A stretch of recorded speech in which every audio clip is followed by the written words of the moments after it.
It would be wonderful if life never tempted you, if you could go from day to day improvising and always doing the right thing.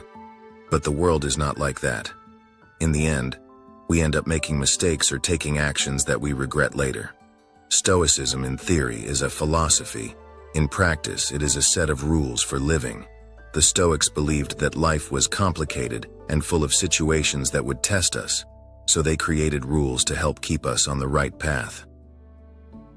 In this video, I'm going to talk about 11 Stoic rules that I set for myself to become the best version of myself. These 11 rules were created by the Stoic philosophers over 2,000 years ago and have been helpful to many people throughout history. Therefore, I invite you to stay to the end to learn all the rules so you can apply them to your life. Before we begin, I would appreciate it if you would like the video. In this way, you help me to continue spreading this philosophy.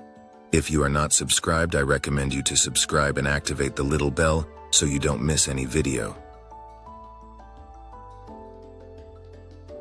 Rule 1. Conquer your mornings. One of the best moments in Marcus Aurelius's Meditations is the discussion he has with himself at the beginning of Book 5. He knows he has to get out of bed, but he desperately wants to stay under the warm sheets. It is easy to understand, but it is also impressive. Marcus Aurelius didn't have to get out of bed. In fact, he wasn't forced to do anything.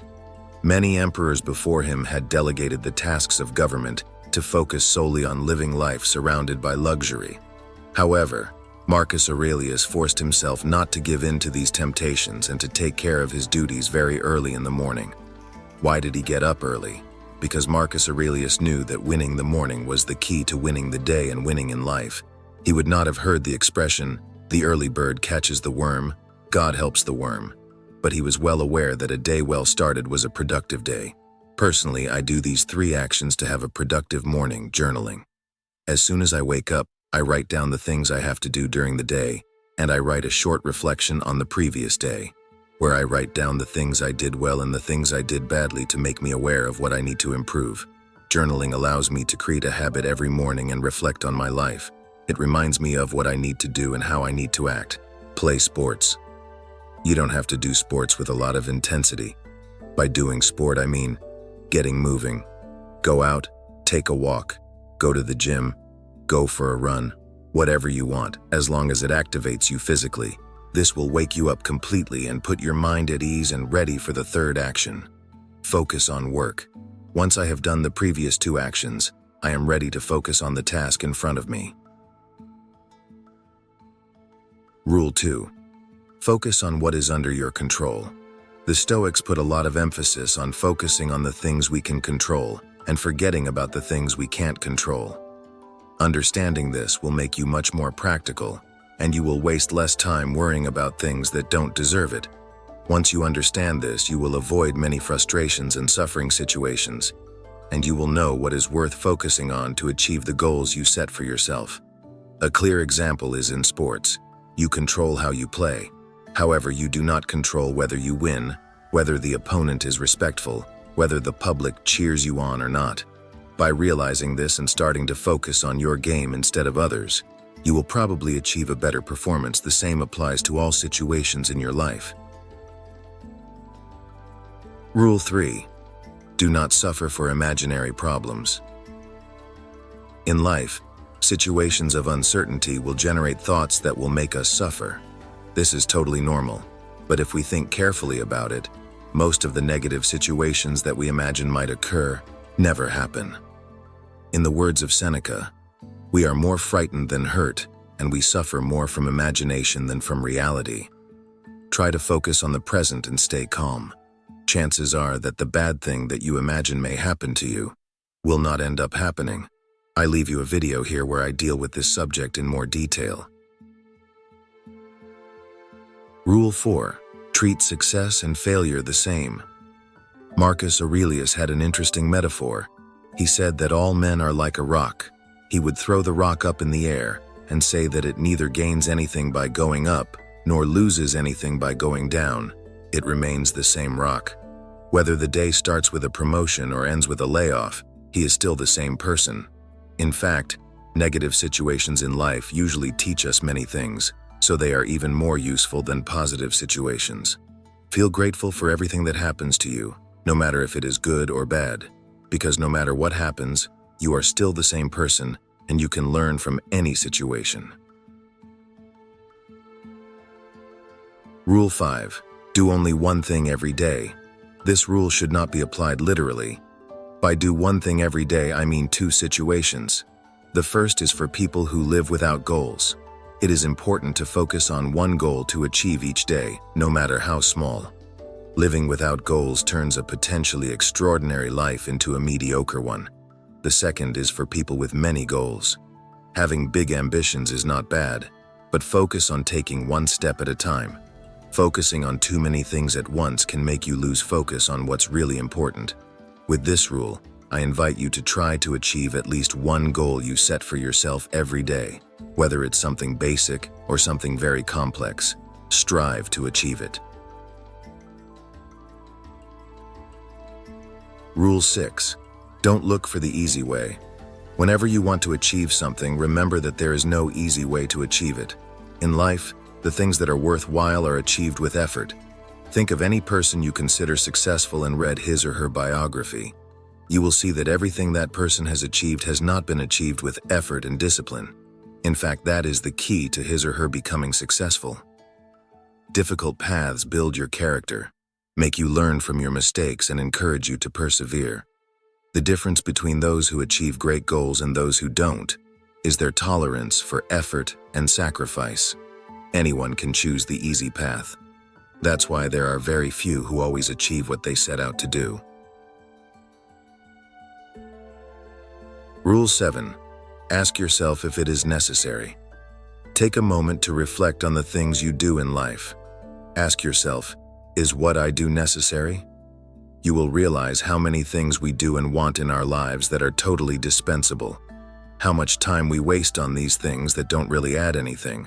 How do we know if what we do is necessary? Ask yourself why you do the things you do. Find a valuable reason, something worthwhile. If you don't find that valuable reason, what you do is unnecessary in your life. Rule 8. Love your destiny. Things don't always turn out the way we want them to. It's a fact of life. As Seneca said, "Fortune behaves as it pleases." His own life was proof of this. Health problems interrupted his political career. An emperor exiled him. He managed to return only to have the same thing happen to him again. Almost everything was out of Seneca's control. The only part that was up to him was how he chose to view these events and what he chose to do with them. He chose to see them as good, he chose to use them. Life will make you experience good and bad situations. It is up to you to decide how to deal with them, whether you look for the positive side of things that happen or live in constant regret. Rule 9. Talk to death.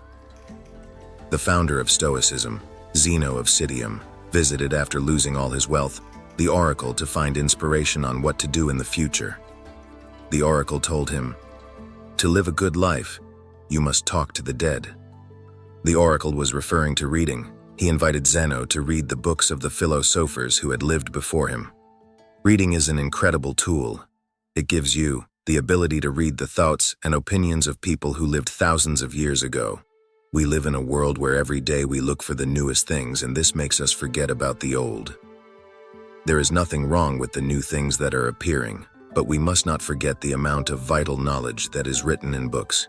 We have the power to converse with the greatest minds of the past, who with their experience can guide us and help us in our lives.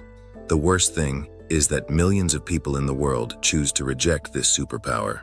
Take advantage of this. It has never been so easy to have as much ancient knowledge as it is now thanks to the internet. Rule 10. Be hard on yourself and sympathetic to others. It is important to remember that the Stoic has strict rules. We have firm opinions about what is right and what is wrong, but, and this is a big but, we have to be understanding and lenient with those who have been, as Marcus Aurelius wrote, turned away from the truth. This is the key. Your standards are for you. This does not mean that we allow people to act unjustly or wickedly, but we do not have to be judgmental of everyone who does not behave exactly as we want them to. In this case, the best thing we can do is to lead by example. If you want to show someone that they are acting the wrong way, strive to act the right way yourself and show them. This is the best way to make an impact on someone and change their mindset. It may take some time, but sooner or later they will start to imitate you. Rule 11. Remember that you die every day. In the words of Seneca, "This is our great mistake, to think that we look forward to death. Most of death is already past. All the time that is past is the property of death." It is easy to see death as something distant. We think of death as an event that happens to us at some point in life. It is stationary, whatever date it will occur. Every day we approach it, slowly or rapidly, depending on our age and health. Seneca considered that this was a wrong way of thinking about death, that it was a wrong view that led to many bad habits and a bad life. On the contrary, he said that death was a process that was happening to us right now. We die every day, even as you watch this video. Time is passing that you will never get back. That time, he said, belongs to death. Death is not in the distance, it is with us right now. It is the second hand of the clock. It is the sunset. When the arrow of time moves, death keeps claiming it every moment that has passed. What are we to do about it? The answer is to live. Live while you can. Procrastinate nothing, leave nothing unfinished, and make the most of time while it still belongs to you. What did you think of these Stoic rules, and would you add any more? I look forward to hearing from you in the comments. Personally, I try to apply these rules in my life. Although it is not easy and many times one forgets, I try to write it down somewhere and remind myself. Stoicism is not an easy path. Like life, it requires a lot of effort and discipline, but it is worth it. Here are 2 videos that I'm sure you'll like. See you next time.